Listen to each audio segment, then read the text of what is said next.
Although Cesar Franck never enjoyed the public prominence of a Mozart or Beethoven, either during or after his life, his not insignificant output is certainly worth exploring. He lived a fairly long life compared to other composers of his century, dying at age 68 in 1890, just 2 years after finishing the symphony I'm exploring here. His major appointments were organist positions in various churches, especially a large one in Paris, and a professorship at the Paris Conservatoire, to which he was appointed in 1872. He wrote all of his important music between the acquisition of that post and his death 18 years later.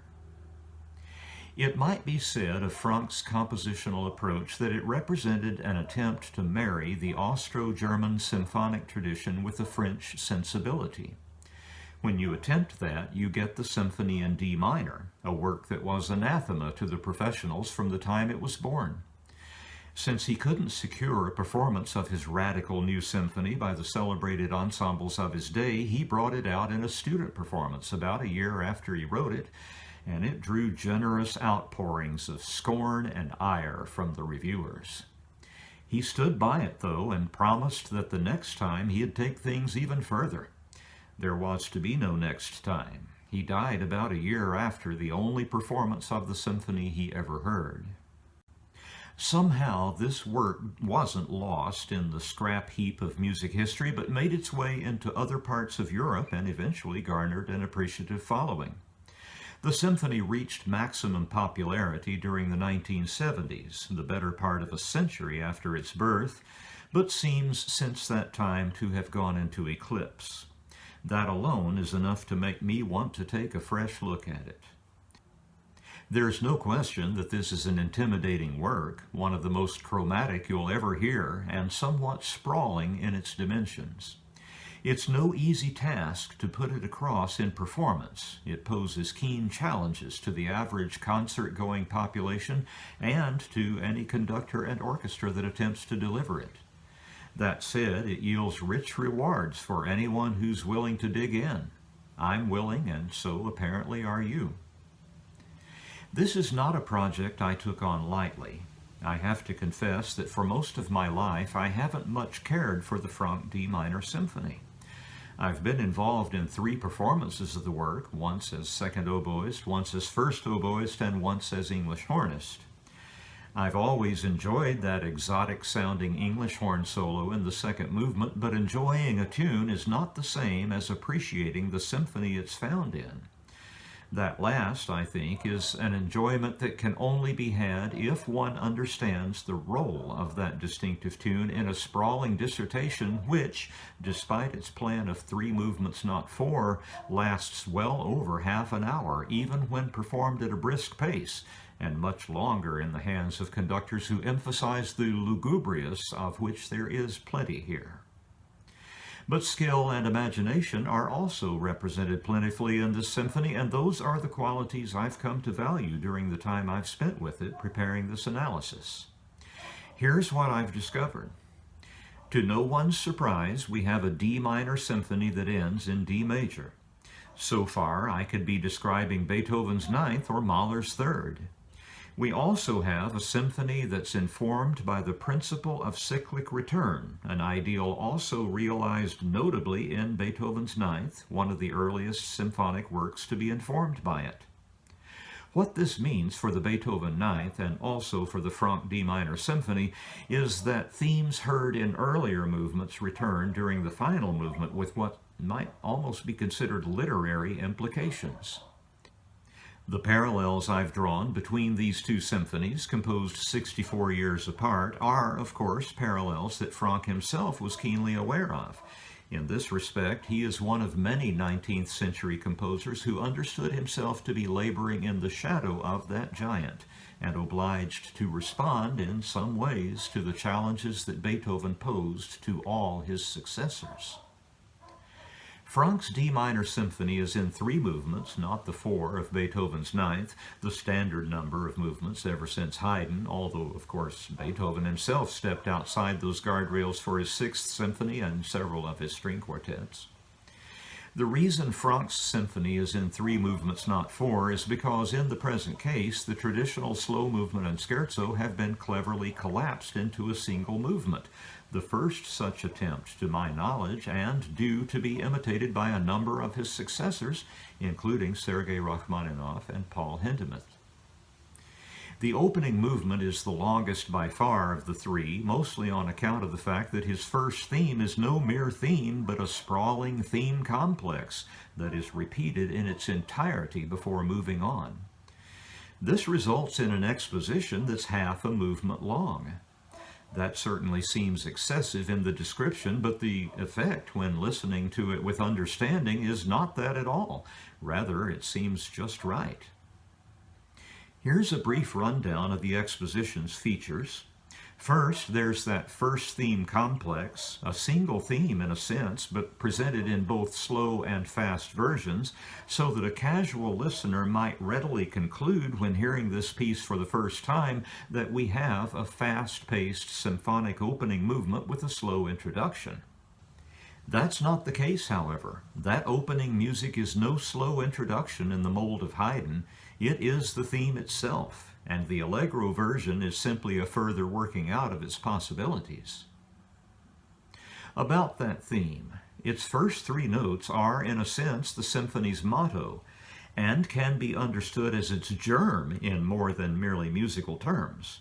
It is a paraphrase of a nagging question that Beethoven had posed in his final string quartet over 6 decades earlier. Muss es sein? Must it be? It is at the beginning of the final movement of that quartet that Beethoven raises this troubling question and spends the rest of the movement answering it. In his D minor symphony, Franck poses that question at the very outset, and the entire symphony may thus be regarded as Franck's answer. I will leave it to you to determine whether or not he answered the question satisfactorily, as Beethoven apparently thought he had. As I said, we hear this entire first theme complex twice, the first of those presentations being in D minor. But at the end of that first presentation, a kind of first ending breaks in rather rudely and redirects the music to apparent F major. Well, this would be quite standard in any minor key symphony of the 18th or 19th century. The first subject will be in the primary minor key and the second in the mediate or relative major key. But that's not what Franck's up to here, for that half-cadential first ending resolves not into F major for a second group, but into F minor for a complete restatement of all the music you've heard to this point. I cannot think of an exact parallel, although certain later works do come to mind as roughly similar, including the opening movements of Mahler's Second and Third Symphonies. Once Franck makes his second trip through that first theme complex in the mediate minor key, the move into the second group then involves a simple modal shift, so there is no transition, but rather the immediate serial presentation of 3 gorgeous themes, the first aspirational, the second grand and self-assured, the final one celebratory. This is finished off with a calm, sweet closing section. I've just described the exposition in a nutshell, a stretch of music almost 8 minutes long. It's important to keep one's position located during a trip like that, otherwise it can seem like a long, amorphous slog. The beginning of the development is tender and tentative and probing, achieving a tritone's worth of modulation in just a few bars of recollective music, and then into the fray we go. The development unfolds like a scenic tour on a fast passenger train, racing through its topography and finding sweet repose in E major contemplation before engaging the final struggle and bursting through to one of the most terrifying recapitulations I know, the return of the first theme in full tutti forces in half-bar canon between low and medium voices against a buzzing tremolo of strings. Just horrifying. And he's not nearly done. Just as he had jacked that music up a step and a half into F minor during the exposition, now he does the opposite, letting, or rather making it sink by a minor third to a position a tritone away from that earlier second presentation. A beautiful example of a long-term harmonic complement that makes the structure of the movement not merely functional, but meaningful. I won't attempt to describe the return of the first theme complex further. There are plenty of other surprises, and if you're open to them, I think you'll find this trip to be captivating.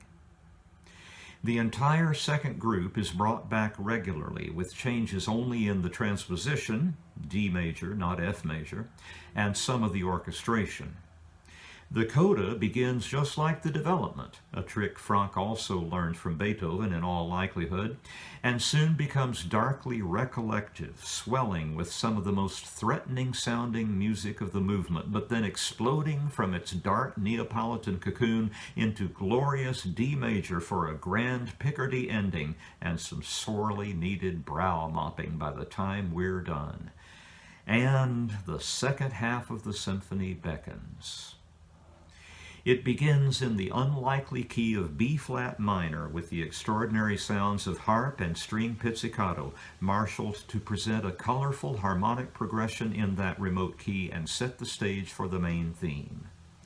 Unless you're cognizant of the movement's tempo marking, allegretto, the same marking as for the famous second movement of Beethoven's Seventh, you'd probably conclude that we're hearing the symphony's slow movement, and you wouldn't be wrong.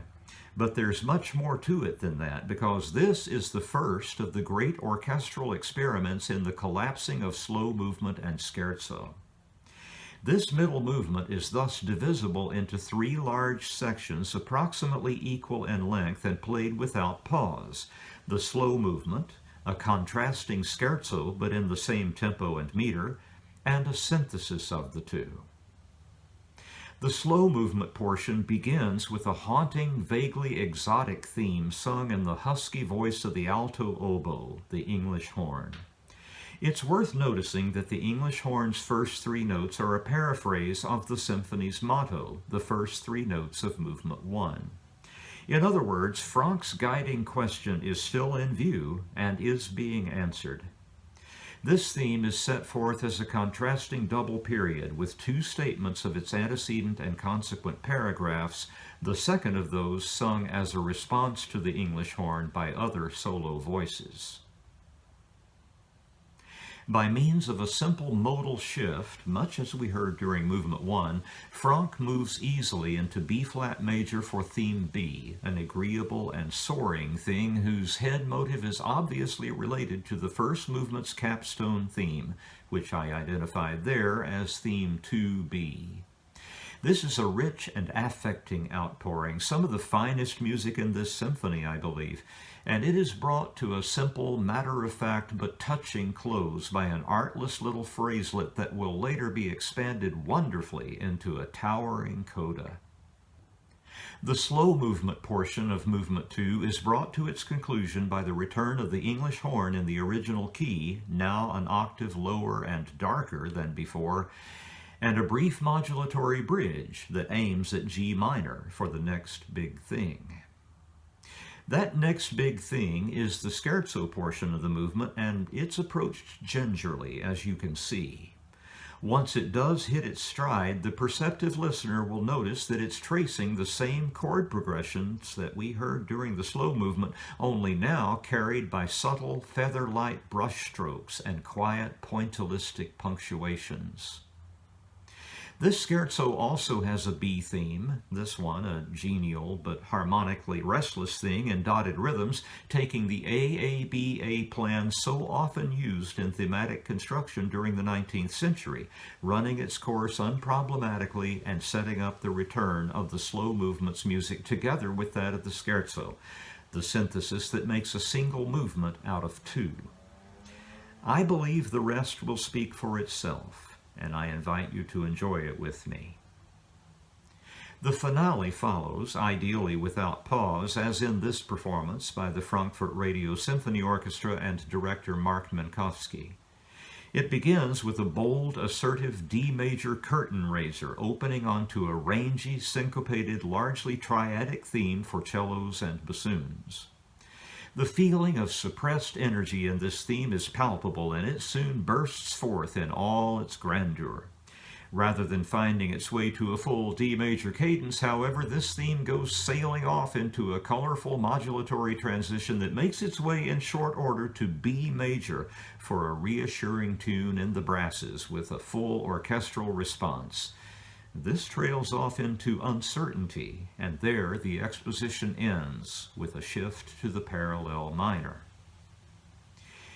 It is at this point that a grand project begins to open up before us, and what happens from this point is extraordinary and rare and places the Franck D minor symphony in a category of great eminence. The development begins with a quiet paragraph in chromatically enriched B minor, repeated with enhancements, and opening out onto the first of Franck's cyclic returns, this one to the English horn solo from Movement 2. That theme gets a full statement in B minor, albeit with each of its constituent paragraphs played only once, and at the end there is a shift to the parallel major just as in that earlier movement. So far, this is not surprising. Tchaikovsky, for instance, had done something very much like it in his Fourth Symphony a decade earlier, the similarity being structural, not psychological. The development of the present movement's primary theme follows, and that too is unsurprising, at least formally. What is unexpected is the course that development then takes, ending finally in the depths of despondency with a lament for the fallen. It is a dark passage, the symphony's nadir, and the climb out of it is fraught with difficulty and danger, but Franck manages it wonderfully, and the return of the main theme at the recapitulation is just glorious. That spacious theme now presented in full orchestral garb like a hymn of triumph, but Franck is by no means done. The theme traces its original path and again approaches its internal reprise as earlier, but suddenly derails, plunging into the parallel minor for a full tutti statement of the second movement's main theme, now shouted aggressively in full orchestral dudgeon instead of in the quiet, haunting voice of the English horn. What on earth is this all about? What this is the beginning of a recapitulation in reverse, not of this movement, but of the entire symphony. For this, too, I find no parallels in earlier symphonic literature, although Beethoven had come close to it in his Grosse Fuge for string quartet, his last independent publication. This exotic theme shifts again into the parallel major as in earlier instances, and Franck's grand orchestral reminiscence continues with a brief, excited-sounding transition, then revisits the first movement's capstone with the same tone of care and tenderness that we encountered at the beginning of that movement's development and coda, and this in turn shades off into what I consider to be the finest moment in this grand symphony. It is a quiet return to D major, with swirling harp arpeggiations and sustained wind chords missing their third, and the bass strings in ostinato presenting a four-note motive that's essentially an inversion of the medieval dies irae, and with the symphony's motto, its first three notes, gradually emerging from the mists. This is the passage that ties it all together, and I cannot praise it enough. The outcome of this moment is the outcome of the symphony, and it is glorious. I hope you enjoy it. I've certainly come to love it, and am awfully glad that I took it on. In order to keep my presentation to watchable length, I've decided to talk about the symphony in this introductory video and present the music and my analysis separately. You'll find the companion video, the one that gives you the music and my analysis of it, linked in the description below.